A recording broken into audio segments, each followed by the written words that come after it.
শিক্ষার আলো নিভে যাচ্ছে, জাতি পড়ছে বিপদে, ছাত্ররা কেন পড়ালেখা ছেড়ে ঘুরছে সদাই রাজপথে।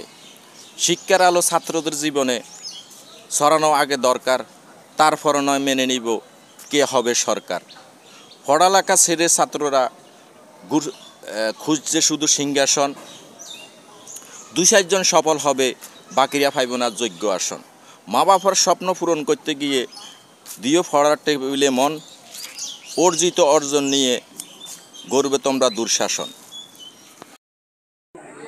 বন্যার্ত মানুষের অনুদান করবেন না আপনারা কোঠা বন্টন, সবার মাঝে বিলিয়ে দিলে পাইবেন অতি সম্মান।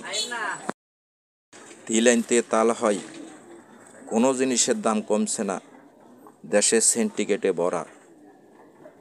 আমার গরিব দুঃখী মেহনতি মানুষগুলার এখন কি করা।